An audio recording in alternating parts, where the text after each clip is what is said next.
welcome back to the channel. As promised, in this video we are going to be developing a load for these 175 grain Hornady Sub X's. So as usual, if you like the video, you learned something, hit the like button, subscribe, and stay tuned. We're going to get started making up these rounds. Alright, so as you can see, I got some brass in different stages here. If you want, you can go back. My last video was case prep. So we got some here. These are resized, decapped, trimmed, deburred, chamfered, primed, and ready to go. We are going to start with IMR 4198, and we're going to be loading to 11.5 grains of IMR 4198. That's going to be our starting point. Hopefully we're going to be right there. I think we're going to be pretty close. We may go to 11.6, we may go to 11.4 after the testing. But I think we're going to be right in the ballpark of where we want to be with these at 11.5 grains of IMR 4198. Our COL we're going to run 2.120 is where we're going to start. The first thing I want to talk about with these 175 grains is the cantilor here on these bullets. Now, these are not necessarily designed for 300 Blackout. Okay, we're not going to be seating this bullet all the way up to the cantilor there. We're going to be seating back down to here, which isn't a big deal. It's not, doesn't really make that much of a difference. These are designed for more of a 308. So when we seat, we're going to be coming down to right about there on the bullet. But the other issue when you're talking about 300 Blackout is flat tip bullets do not always cycle well in the 300 Blackout. What I have discovered is that with these bullets, you really do have to run a 300 Blackout magazine, a magazine designed for 300 Blackout. Now, I have modified magazines that I can run other pointy bullets in that are designed for 5.56 that work fine with a pointy bullet. But with a flathead bullet, I find that they do not feed right. So, and that is because there are other subtle differences between the two magazines. The 300 Blackout magazine puts the tip of the bullet on an upward angle more. It's just the way the mouth is. It feeds the bullet up. Whereas the 5.56 magazine, it sits flat and it'll come forward and it'll get jammed in the feed ramp and it won't feed properly with the flat tip bullet. The pointy bullet will catch the feed ramp and come right up. Pointy bullets have flat tip bullets have a tendency to just get caught and they won't always feed. Just a word of advice. If you're shooting flat tip bullets, these 175 grain sub X's or the 190 grain sub X's, plan on getting 300 Blackout specific magazines so that they cycle properly. All right, we got a thrower all set up and we are ready to start throwing some charges here at 11.5 grains IMR 4198. There is our first charge. So let's work our next charge out. 11.5 is shown right on the nose, so we are good to go. And we'll do 5. The IMR 4198 is nice. The powder, it's a bigger powder. It's a cylindrical powder, which means it doesn't stick to the sides and stuff. It falls pretty nicely. So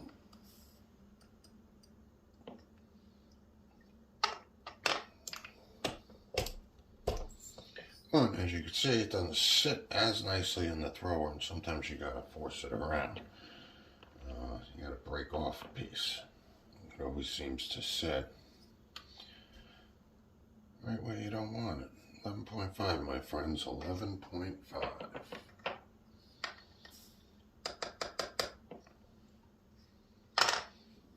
So powder size, powder shape really is a big deal. It makes a big difference of how much powder will actually fit in the case. So if you would think if you put a bunch of rocks in a jar, that one came showing a little heavy. 11.5, we'll go with that one. That one looks good at that. So if you put a bunch of rocks in a jar, you're going to see a lot of empty space between the big rocks. Wasted space, essentially. But if you put sand in that jar, it's going to make better use of the space inside. You'll be able to get more weight inside the jar when it comes to powders. So when you have a cylindrical powder, they don't fit together perfectly. You're going to have more wasted space in the case. You won't be able to fit as many in there without compressing it. So powder shape does in fact make a big difference. So, all right, so we got these 5 loaded up to 11.5 grains of IMR 4198. And now we are going to seat them to 2.120. So let's get set up and do that. All right, so we got our first one tested. We got a die set up, and we are right at 2120 right there. So that looks really good. As you can see, the candelabra is not in the case. The bullet sits out quite far from, but there is plenty of bullet inside the case neck to see them where we're at. As you can see, I mean, we are way down into the case with the remaining bullet. It is a very big bullet. So there's no issue there of not being seated deep enough into the case. As a matter of fact, we do have room to even put it out a little further. But we're going to go right there at 2.120, and we're going to start to get 5 of these loaded up. So there's number 1. Let's move on. So going into making these 175 grain bullets, these do not have a boat tail. They're a flat bottom bullet, which makes reloading a little more difficult, as you can see. I mean, they have a little rounded edge on there. It's nice. It'll slide in there. But I do find that making sure you do add a good camphor to the inside of your bullet makes a huge difference. And again, that's right on the money. Let's just put this in the case gauge real quick and make sure we look good. And we do. We look really nicely in that case gauge. We didn't do this one, but let's put this one in the case gauge as well. And we are right at the top. We are perfect right there. That's beautiful. So that's very nice. There's 2. And so again, when they're not boat tails, you want to make sure you put a nice camphor on the inside of that case mouth. It makes loading much easier and much more consistent. So, and again, as we load these, we do want to make sure that they are exactly where we want them to be. And you can see, I mean, I could put considerable amount of pressure on that bullet even without a clamp, and it's not going anywhere. There's quite a bit of neck tension. I can feel it in the seating process. So that's 4. Very nice. And our last one.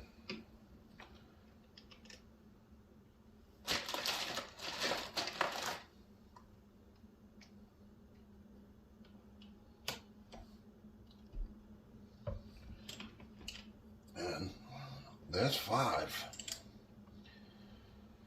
Again, very nice on depth gauge on our case gauge. All right, we have 5. So next step obviously is to go outside and put these on the chrono. However, it is raining like the dickens out there right now. All right, so when the weather breaks, we are going to be going outside and testing these on the chronograph. Do a quick test and see what we get. So let's put these in there. Make sure these sit nice. But as soon as the rain stops, we'll get to go outside and put these on the chronograph. All right, so after completing that last segment, we had several days of rain, didn't allow me to get outside to the range. Then I spent a week in Florida. Weather wasn't much better down there. But over those week and a half or so, looking at some of my past data, I decided that I'm going to make up 5 more at 11.7 grains in the interest of saving time and being able to test another batch. I really want to see what that 0.2 of a grain is going to do to the velocity.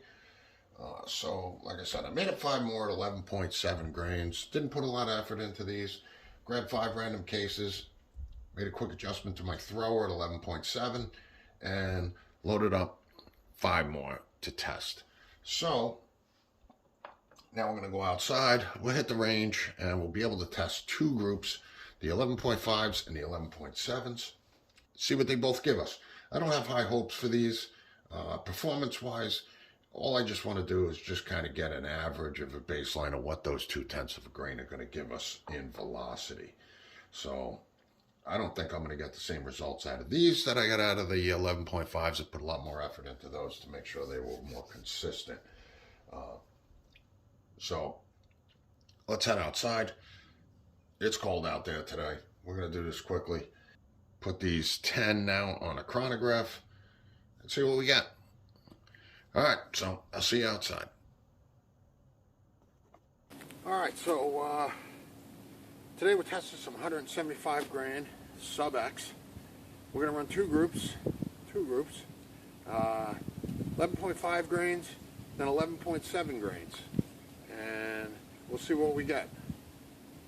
So we're not going to be testing for accuracy or anything like that. We're just going to check our velocities on these 175 grainers. All right, so this first group, 175 grains, 11.5 grains of IMR 4198. So let's fire 5 of these and let's see what we come up with. Let's charge up.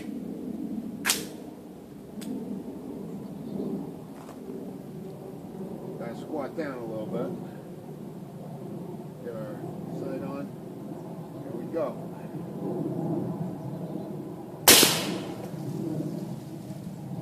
Looks like 10-17.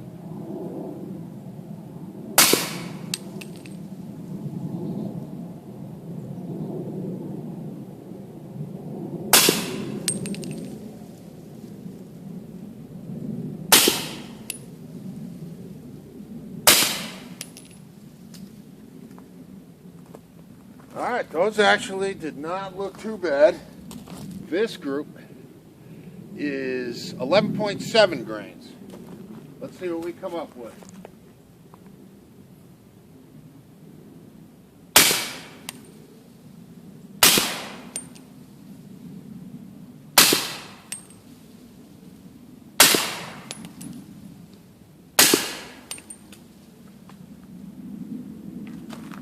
And there are those 5. All right, I'm pretty pleased with our results of both of those. We had a bigger spread on our second group, but we'll take a look at that when we get upstairs and see what we got. But we fed nicely, we stayed open, and everything seemed pretty good there. So let's head upstairs, take a look at our data, and see what we got. All right, so we are back inside after what I would consider a pretty successful test. Um, let's take a look at what we got in our first 5 shots. We were 11.5 grains of IMR 4198, COL 2.120, 10 feet from the chrono. The ballistic coefficient, the G1 on these bullets, is 0.300, which is actually pretty good.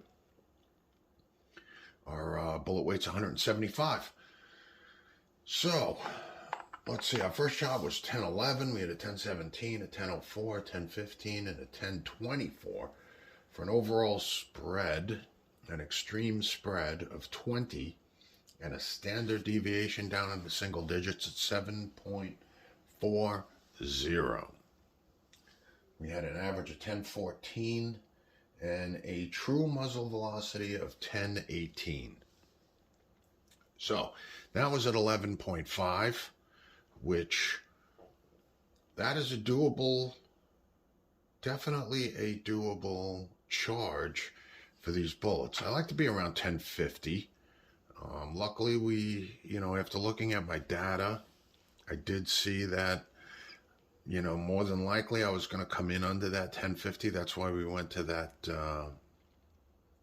11.7, just to see what kind of jump we would get there. And then we did go to 11.7. Let's take a look at that. Here is 11.7. Now, we only got 4 that read on the chronograph. It was a little sunny out there. So again, 11.7 grains of IMR 4198. Nothing else changed. Don't know why I changed the ballistic coefficient on this one to 0.394. I thought it was 0.300. I have to look that up. But for whatever reason, I put 394 on this one. All right. So we had a 1042. We had a 1060. For some reason, we had one drop off there at 1011. Not sure why that happened. Then we had a 1042. But I think there is a possibility that that's an error, because either just before that shot we didn't record it all, or just after that shot we didn't record it all. I'm not sure which it was. So that itself could be a bad reading, because we had 1042, we had a 1060, and a 1042 again. And that one odd 1011 in there. So without that, we are almost right at 1050 with those. What we ended up getting, including that 1011 in there, was 1038 as an average, and 1041 as a true muzzle velocity. So if we assume that that is an error, that is really going to put us at 1050. Right at 1050 at 11.7. So that is actually what I went with, and decided to stick with that 11.7 instead. As you can see, I banged out 40 or 50 of these. Actually more, because I loaded up a magazine with them. I got another 2 magazines loaded with these already. So got close to 100 of these done. And you can see I am very pleased with this round. So as a subsonic bullet that is going to fully expand, I'm quite happy with the 175s here. All right, that's about a wrap for this video. Really happy the way these 175s came out. Got them right up there around 1050 as we hope to. And hopefully in the future we're going to get to put them on some gel, put them through some gel, and see what they really do at those speeds, see how much expansion we get at them. But until then, we got a new delivery here. Picked up some of these. These are 200 grain plated bullets from a company called Everglades Ammo. Oops, there's one that dropped. In Florida. Haven't shot anything from them before yet, We're going to have to develop a load for these, so this will be our next video. And hopefully they work out good, because I got a couple thousand of them. So they should work out pretty good. If you want to see the video on these 200 grainers for the 300 Blackout, that'll be coming up very quickly. We're retooling at the moment to get these loaded up. And I really appreciate you coming by, watching these videos. And again, hit that like button, subscribe, hit the notification button if you don't want to miss the next video. Thanks for coming by. Tarzan out.